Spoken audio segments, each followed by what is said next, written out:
little flop-eared mule.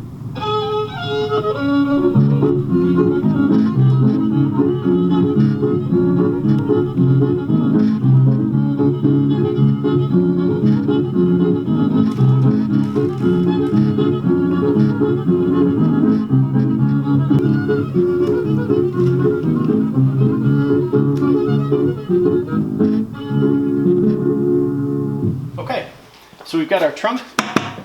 We have our stencil that I made, and what I did is I went ahead and trimmed it along the top. The weed box that we talked about before, that cut that the vinyl cutter makes around the box, is one that is straight, and I know that. Not necessarily where the transfer tape went on, so I don't want to put it right up high. I want to kind of keep it centered, but I can eyeball this difference here in between. And so the first step is to peel the back off of this, and you want to leave everything on the transfer tape. So I'm going to go carefully. We don't want to peel up any letters or any middles of letters, and that's again where if you pull flat, it will pull flat off of here, and it will leave everything that is supposed to be left there.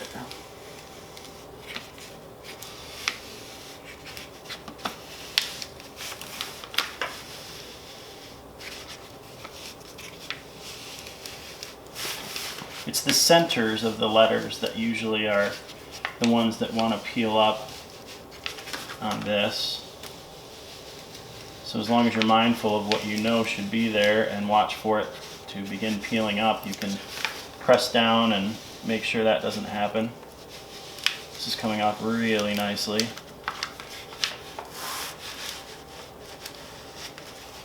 And you want to make sure your surfaces are nice and clean too. I made sure that I swept this bench off super clean before I did that. Of course, there we go. So that's peeled off now. So the backing and, well, I cleaned it off pretty well. The backing and the black are both adhesive. So now I want to get down and make sure sort of left to right exactly where I think I want it, and just press it in place. I think that's going to be good. As soon as you start sticking it, it's going to stay. And then I use a squeegee, which I didn't bring with me, but I'll just do it with my hand even. And press mostly where the black is. You want to rub down really well,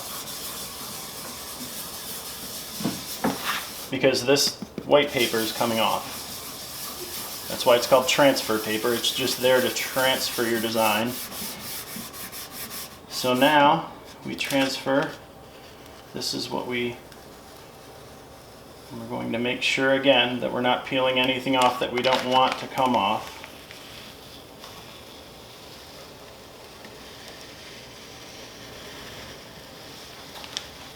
You can see maybe something will start peeling up and I'll be able to show you what to do in that case. This is always the really cool part, because you start to see your design actually on your piece. And there have been times when I've stuck these on and I thought, you know what, maybe I'll just leave that on there and make that the design. Let's see now. Get the S to go.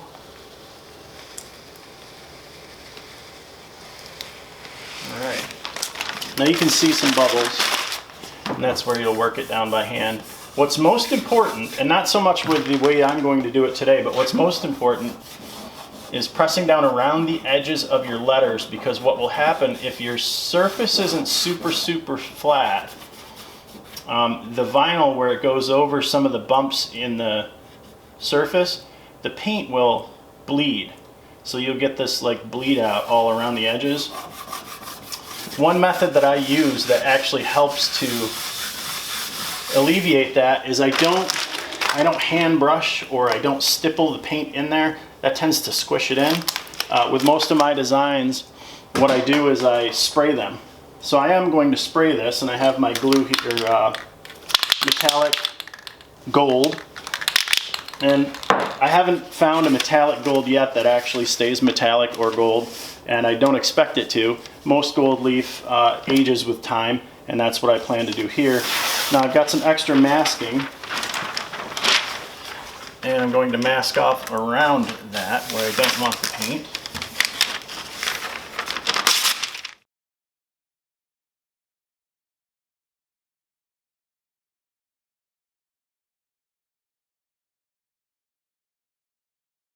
So I'll go around these edges just a little bit one more time. Not going crazy. Again, because the spray method really doesn't cause bleed like stippling does.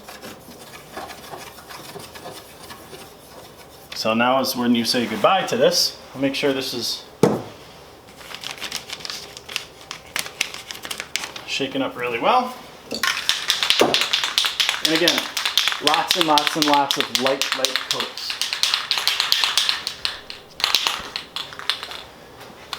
Now you can see a little better.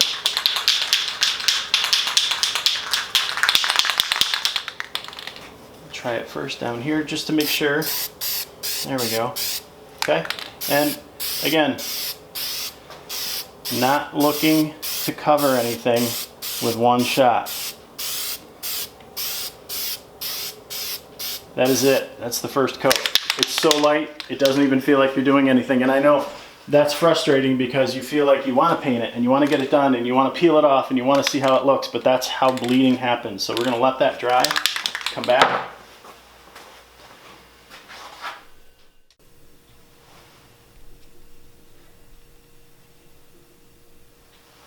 All right, the most satisfying part of all of this, taking the masking off. Oh, that's going to bring everything.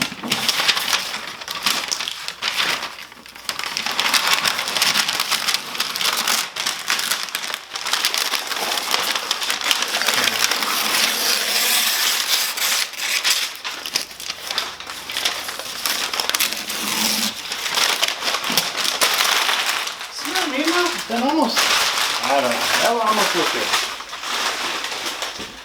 Throw this aside and peel this off.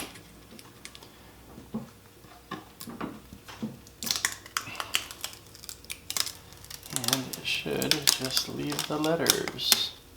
Now I let this dry for about 10 minutes. That's it.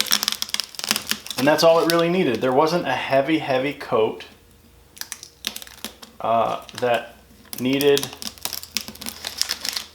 like a long time to cure. And as you can see, even with this very uneven surface, we don't have a lot of bleeding. And it's not a thick coat, so you don't have to worry about lifting the paint. I'll go back and get all these middles after.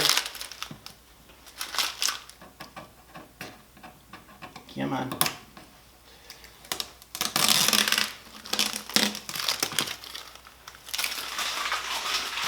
Grab my knife here. Yeah. My little pick.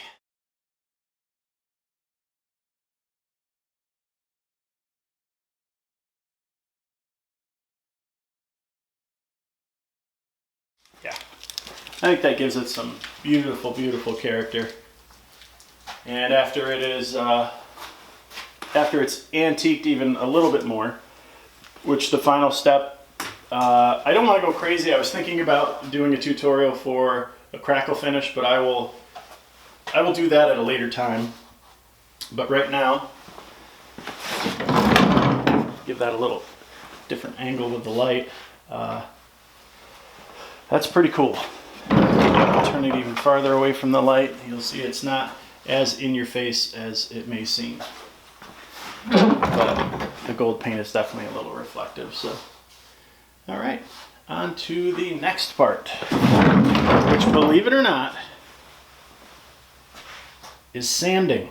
Because right now that looks brand new. What we have to do is sand those letters. I'm going to let it dry a little bit longer, but we're going to sand those letters where they would have worn away had they been hand painted back in the 1800s. Okay, what I'm using to sand these letters and antique them is, it doesn't matter, any old sandpaper. I actually picked this up from a garage sale, and I don't even have a sander that this fits. And what I do is I start very, very tightly rolling it, basically creating myself a sanding point.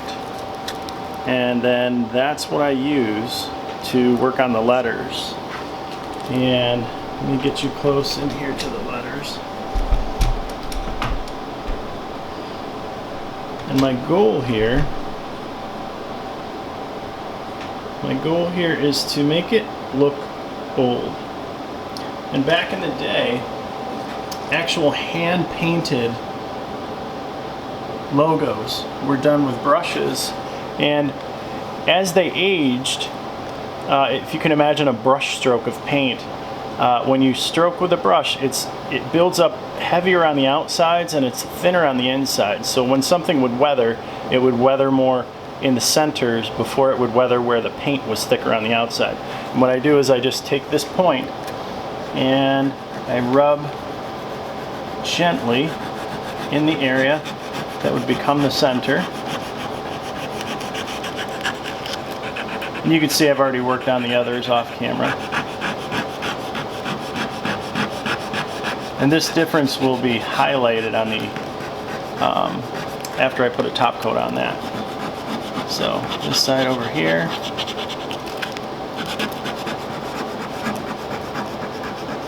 And again, use that tip to get up into those areas that are more narrow, like that. So now the next step will be actually to sand the entire front of the chest with some paper, and that will dull these extra shiny areas that are still super shiny, because they wouldn't be that shiny if it was this old.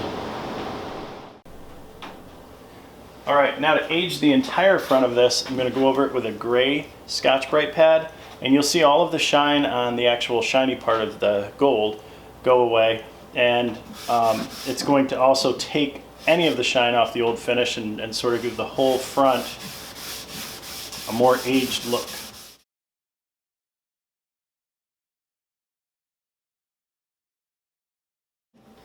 The reason you want to do the whole front of this also is because you don't want it to look like you were intentionally just looking or working on the letters.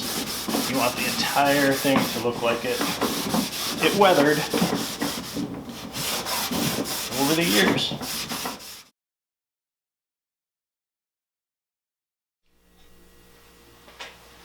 Okay, I've finished Scotch-Briting the front, and what I'm going to put on now is just a simple paste wax. This is Johnson's paste wax. It's used for buffing furniture or refinishing things that already have a finish on them.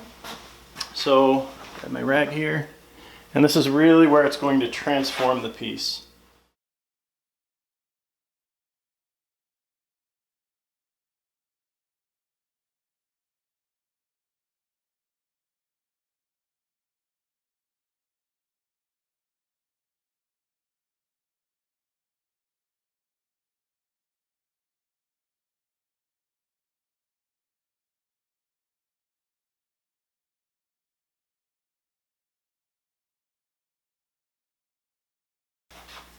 Let that dry for a few minutes.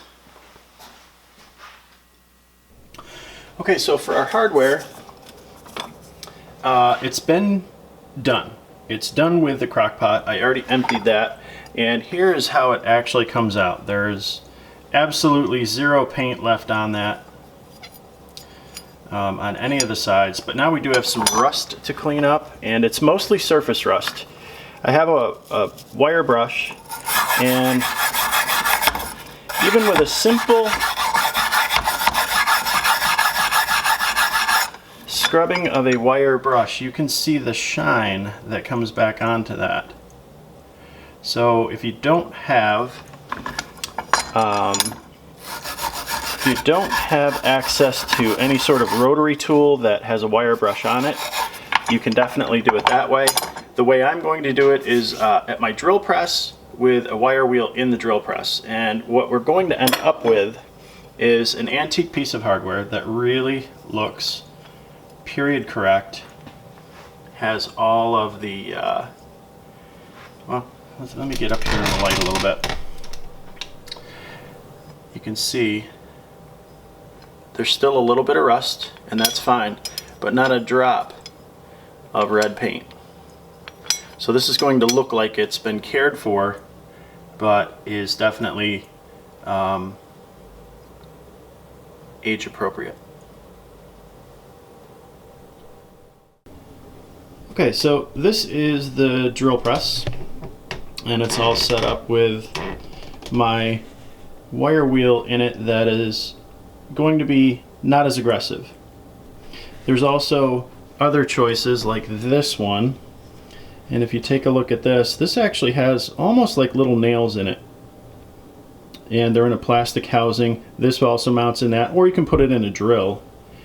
This is more aggressive for removing paint and things like that. I probably could have put this in a drill and used it on the trunk initially, but that just seemed a little overboard. So, but I just wanted you to know there are other options for doing this. So I'm going to start this on a relatively low speed, and we're going to clean up our hardware that we have. I do have gloves. It's important to wear gloves when you're doing this. And my wheel, you'll see it'll jump a little bit because it's older, it's been used. I usually start by working the bristles backwards. It sort of straightens them out, but there's definitely a fat side and a thin side to this right now. So that it'll jump around a little bit, but it'll do the job.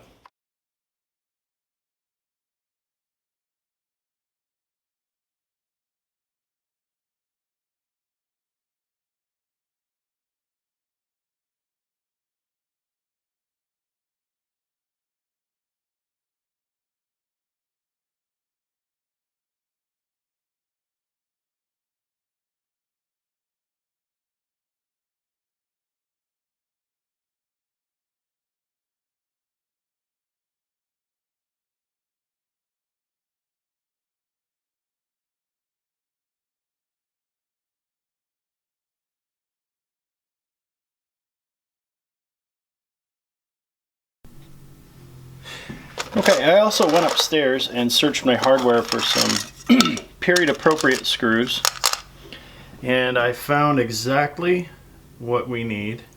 As you can see, the heads are rusty on those. I picked ones that had a good groove in them though. And what I'm going to do is clean these up on here too. I am going to wear gloves, and I'm going to hold each of these with some pliers as I just clean the head up.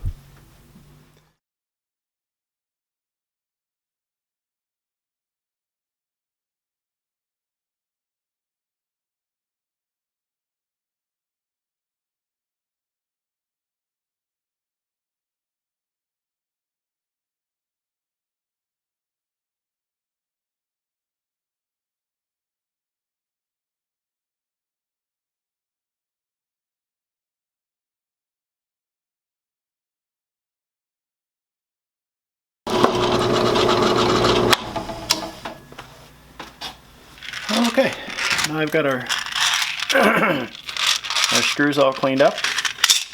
We'll go back and buff the cabinet and then reassemble.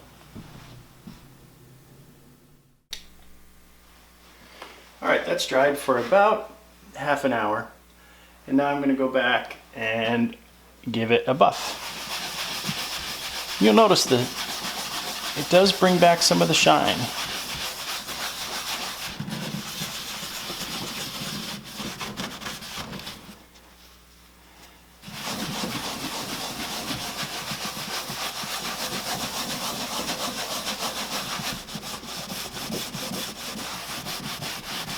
It's a very, very smooth surface now after, and it'll be very easy to keep that dust free.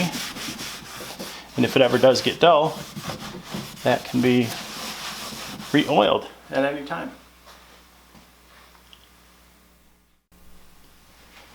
And I will continue to buff the rest of this.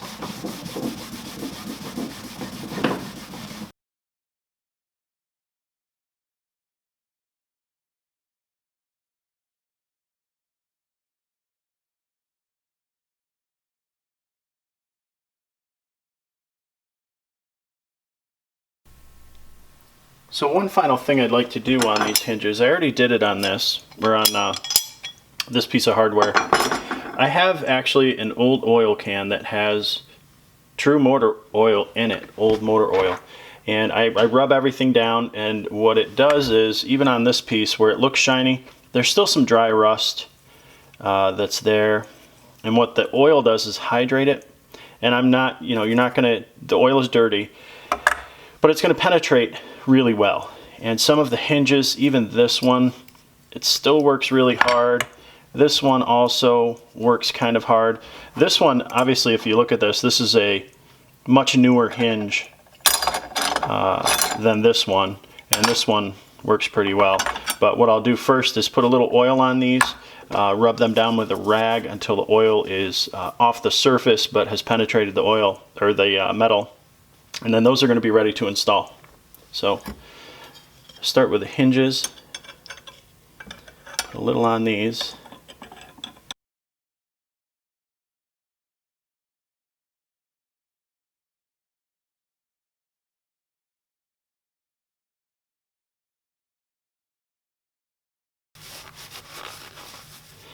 And that is ready to be installed. You've heard of oil rubbed finish? Well, here you go. A true oil rubbed finish. That one's ready. Okay, off camera, I installed the hinges to the top, and I also installed the chain .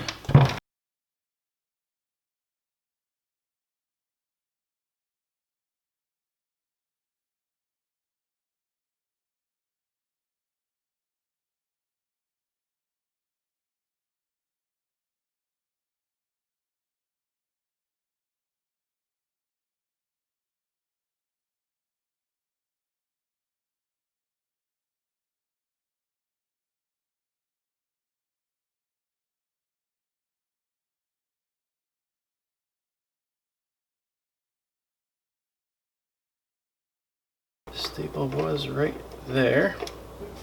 Hammer that back in. Perfect. Now that retains our top.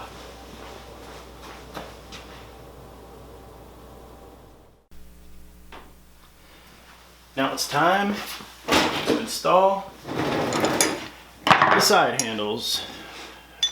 I know that sounded really exciting, but it is exciting because now we have this oil rubbed finish hardware that is original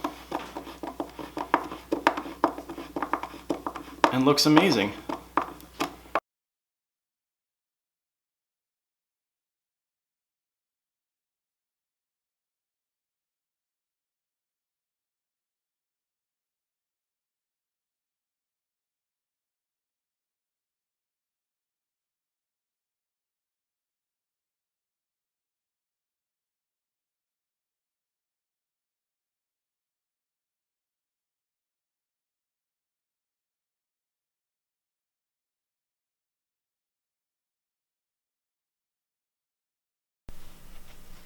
All of my screw heads, it's going to get noisy here for a second. The reason that all of my screw heads on hardware that has straight flathead screws, and everybody in my family does this, my grandfather was an electrician, and every time he put a cover over a switch or a receptacle, he always made sure the screw was vertical. And he did that because he said that this wouldn't catch dust. If it's this way, that'll catch dust. So he always made sure that they were vertical. And he would always stand back a little bit, put his hand under there, and make sure that that was absolutely vertical. So anytime I do anything like that, my screws are kept vertical. All right, so what I want to do now, one last step, is treat the casters on the bottom so that they have at least a hydrated look and not so just dry and rusty.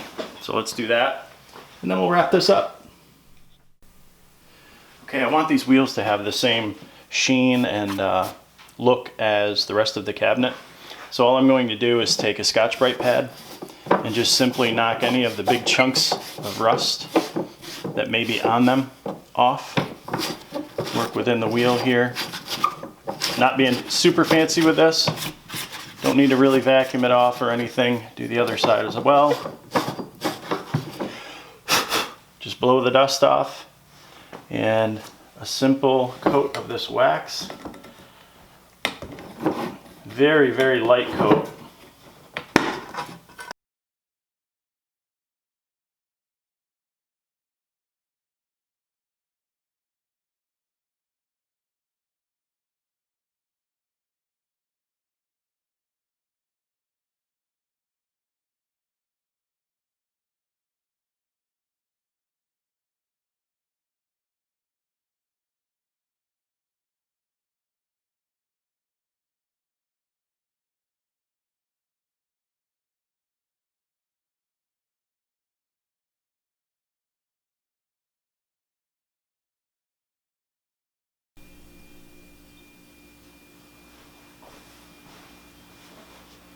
Here's one of our swivel casters.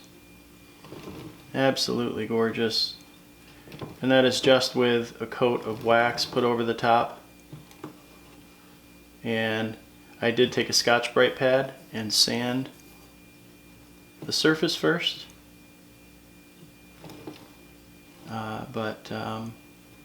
And that's so when it's on the floor it won't shed any rust onto a carpet or a rug or the floor. But just the beauty of old hardware really adds to the character of a piece. I'm glad I touched those up.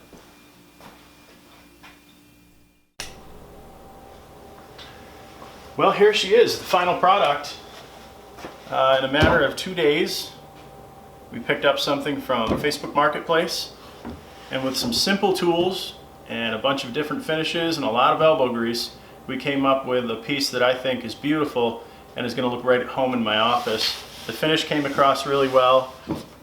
Again, the logo that was installed means something to me family-wise. We used some casters that I had picked up from a garage sale somewhere, and of course it's going to give me lots of storage that I didn't have before, which is the goal of it all. And I hope you enjoyed the process. It definitely took a lot of elbow grease, but well worth it. It's a very satisfying process. I hope you enjoyed watching it here.